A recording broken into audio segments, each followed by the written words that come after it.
सभी लोगों को जय माता दी। आज मैं आपको वो ट्रिक बताने जा रही हूँ जिससे कि आप लोग अगर अपनी कोई प्रॉपर्टी ख़रीदना चाहते हैं, कोई घर ले रहे हो, फ्लैट ले रहे हो, दुकान ले रहे हो, ऑफ़िस या स्कूल या फैक्ट्री बनाने के लिए कोई जगह देखने जा रहे हो, तो आप उस चीज़ को ख़रीदने से पहले कैसे पता लगा सकते हो कि वो चीज़ आपके लिए शुभ रहेगी या अशुभ रहेगी या मीडियम रहेगी। तो आपको एक बहुत ही अच्छा काम करना है कि आपको घर से निकलने से लेकर उस प्रॉपर्टी तक पहुंचने तक जो आपके साथ घटनाएं घटेंगी उनको आपको अपने माइंड में फीड करना है, डायरी में लिखना है या फिर फ़ोन में नोट करते हुए जाना है। जिस दिन आपको वो चीज़ देखने जानी हो उस दिन का पूरा ब्यौरा आपको लिखना है। कैसे लिखना है वो आप देखिए। आप जैसे कि आप रेडी हो गए हो, वो चीज़ सुबह आप उठे, आपको टाइम दिया गया 9 या 10 बजे का जो भी है, चाहे कितने बजे का भी टाइम हो, तो आप सुबह जब उठे हो उस टाइम से लेकर नॉर्मल दिन गया है, चाय वगैरह खाना पीना तो कुछ नहीं है, लेकिन कुछ हटकर अगर हुआ है कि उस दिन प्रॉपर्टी देखने जाने से पहले आपके पास कोई अशुभ सूचना आती है या शुभ सूचना का कोई फ़ोन आता है, ठीक है। अगर आपकी कोई अच्छी दुख भरी या सुख भरी कोई खबर मिलती है तो इसको नोट करें। घर का गेट खोलने के बाद जब आप अपनी गाड़ी में बैठ रहे हों वो प्लॉट देखने के लिए या वो फ्लैट देखने के लिए जा रहे हों, तो आपकी नज़र सबसे पहले किस चीज़ पर पड़ी? आपके आजू-बाजू कौन-कौन ऐसे लोग थे जो रोज़, जैसे फूल वाला हो गया, कोई झाड़ू वाला है, गौ माता है, साधु संत हैं। इस तरह आपको अपने घर के पहले बाहर एक बार नज़र मारनी है कि क्या-क्या आपको दिखाई दिया। झाड़ू लगाता हुआ दिखा, दूध वाला आता हुआ दिखा, कोई पानी फैलाता हुआ दिखा, कोई पानी लाता हुआ दिखा। तो इन चीज़ों पे एक नज़र मारोगे आप। उसके बाद वहाँ तक आप जब पहुँचोगे तो रास्ते में आपको क्या-क्या चीज़ें नज़र आईं, इस चीज़ पर आपको ध्यान रखना है। और फिर उस जगह पर आप जब पहुँचोगे तो उस जगह पर आपको 1 मिनट आँखें बंद करके आपको ऐसे सारा मतलब माइंड को फ्रेश फ्री करके और सोचना है कि ये जगह कैसी है आपके लिए, मतलब इसको महसूस करना है। जब आप वहाँ खड़े होके उस फ्लैट में, प्लॉट में, दुकान में, ऑफ़िस में एक बार को महसूस करेंगे, आपको यहाँ पे थोड़ा-सा अजीब-सा दर्द महसूस हो, चिड़चिड़ापन हो, बेचैनी हो, तो समझना वहाँ पर नकारात्मक ऊर्जा है।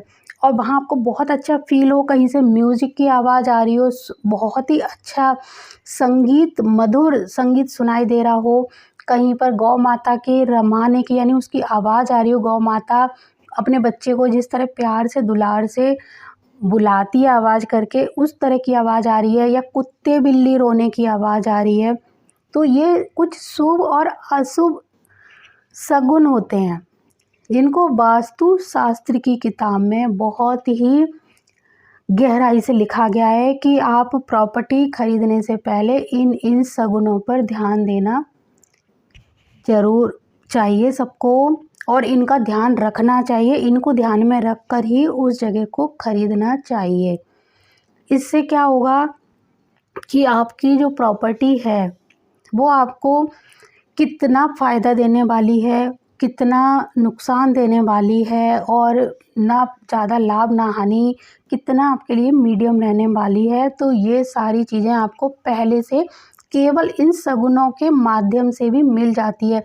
आपने अपने घर में दादी नानी के ज़माने में बहुत देखा होगा कि कहीं जाते समय दही शक्कर खिला दिया या बिल्ली रास्ता काट गई, इस तरह लोग बोलते थे कि नहीं काम नहीं बनेगा। या खाली बर्तन का कोई मटका लेके सामने से गुजर गया या बाल्टी लेके जा रहा है तो बोलते हैं कि नहीं वापस अंदर आ जाओ, वो पानी का खाली बर्तन देखा है, अब काम नहीं होगा। तो ये आज के ज़माने के हिसाब से अगर इन बातों को देखा जाए तो आधे लोग बोलेंगे ये सब घटिया चीज़ें हैं, ये है, ऐसा कुछ नहीं होता।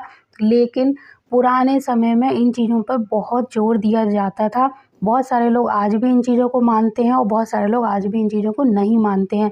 लेकिन इन चीज़ों में बहुत सच्चाई होती है। जो नहीं मानते हैं उनका तो हम कुछ भी नहीं कर सकते, लेकिन जो मानते हैं और जिन लोगों ने इस पर अनुभव किया है, इनको समझा है, क्योंकि मैंने भी इन चीज़ों को बहुत ही नज़दीक से देखा है। ये शुभ और अशुभ जो शगुन होते हैं वो हमें पहले से ही आभास करा देते हैं। इन चीज़ों के माध्यम से हमें आभास हो जाता है कि ये चीज़ हमारे लिए कैसी रहने वाली है, और मैंने इसको बहुत ही नज़दीक से देखा है। कुछ शुभ शगुन भी देखे हैं और बहुत सारे अशुभ भी देखे हैं, और उनको इग्नोर करके हमने वो काम भी किया है तो उसमें फ़ायदा नहीं हुआ है, तो वो नकारात्मक ऊर्जा काम करती है।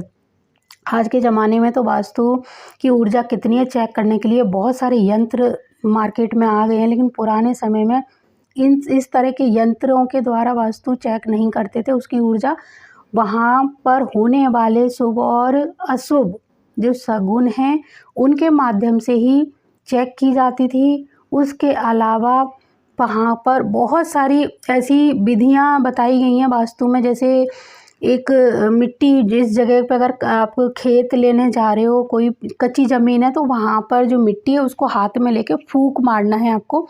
फूँक मारने के बाद वो कितनी ऊंचाई पर उड़ गई, या फिर उसको उछालना है वो कितनी ऊंचाई पर उड़ के गई है, कितनी दूर गिरी है।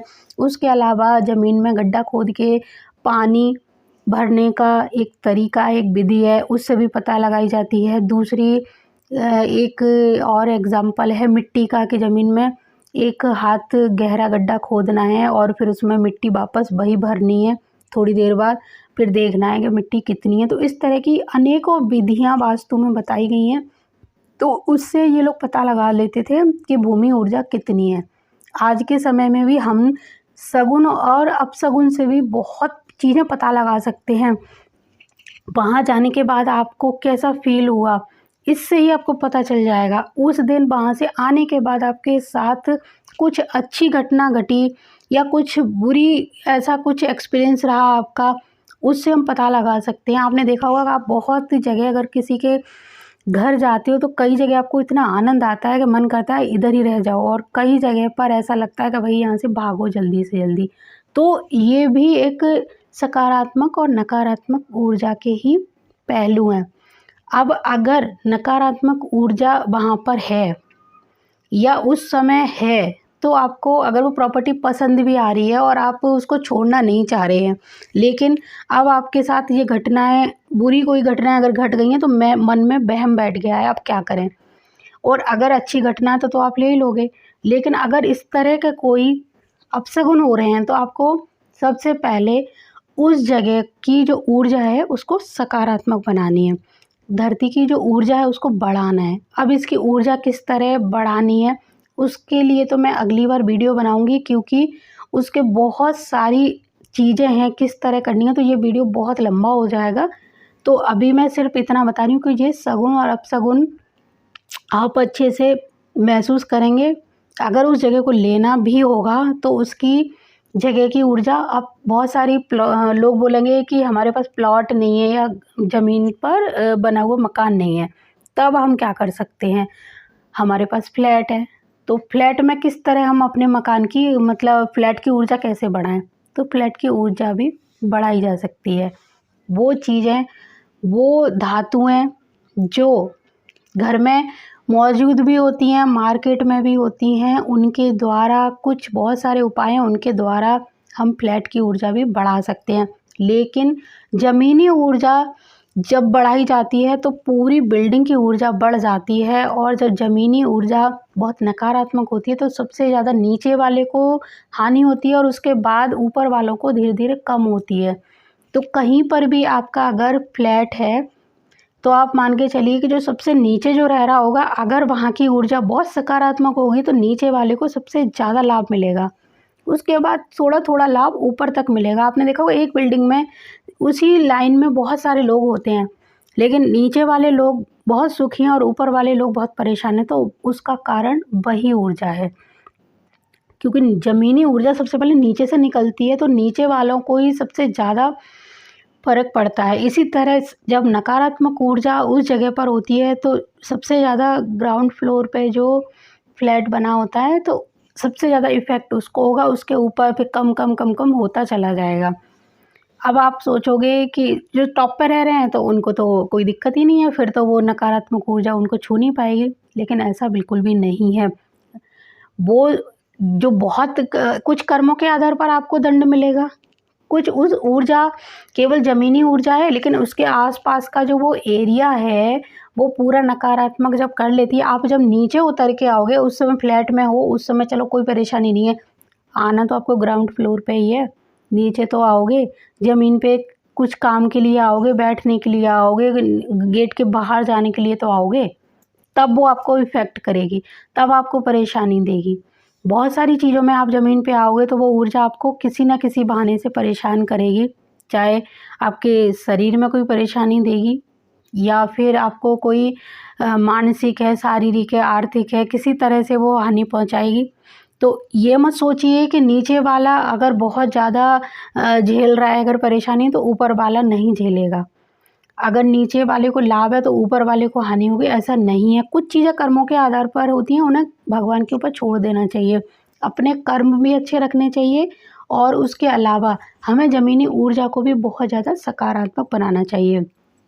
तो शगुन के माध्यम से आप पता लगा सकते हो कि आपकी जो प्रॉपर्टी है वो कैसी रहने वाली है। और अगर आपको समझ नहीं आई है ये चीज़, तो आप चाहो तो फिर मुझे अपना इस तरह का पूरा एक लिख कर भेज सकते हो कि आपके साथ क्या-क्या हुआ, आप वो चीज़ देखने गए, वहाँ आपने काम करवाया या ऐसे-ऐसे जो भी चीज़ें आपको दिखी, आपको नहीं पता चल रहा है ये हमारे लिए अच्छा है या बुरा, तो आप लिख कर कमेंट में वो चीज़ लिख सकते हो, डाल सकते हो, जिससे आपको मैं बता दूँगी कि आपको उस चीज़ को लेने के लिए हाँ करना चाहिए या ना, ठीक है? और ज़मीनी ऊर्जा किस तरह बढ़ाई जाती है, इसके लिए मैं अगली बार वीडियो बनाऊँगी। उसमें आपको छोटी-छोटी चीज़ें समझाऊँगी, तो आप अच्छे से उसको भी देखिएगा और फिर अपने घर की या फ्लैट की ऊर्जा भी बढ़ा सकते हैं और अपने घर का वास्तु काफ़ी हद तक ठीक कर सकते हैं। तो आपको ये वीडियो अच्छा लगे तो अपने दोस्तों तक भी शेयर किया करो। मैं आपके लिए इतनी मेहनत करती हूँ और आप लोग बिल्कुल भी मेहनत नहीं करते हैं कि कम से कम दूसरों का भी भला हो। बस सुन, या तो आप पूरा देखते ही नहीं हैं और देखते हैं तो सुनने के बाद किसी को शेयर ही नहीं करते हो, तो आप चाहते ही नहीं हो कि ये पूरे भारत की जो ऊर्जा है वो सकारात्मक हो। जब हमारे देश की ऊर्जा सकारात्मक होगी तो सबको लाभ मिलेगा। उसमें आप भी आते हो, आपकी पूरी फैमिली आती है और आने वाली जनरेशन का भी इसमें नाम आता है। तो ऐसा मत किया करिए, अच्छी चीज़ें दूसरों तक शेयर किया कीजिए। धन्यवाद।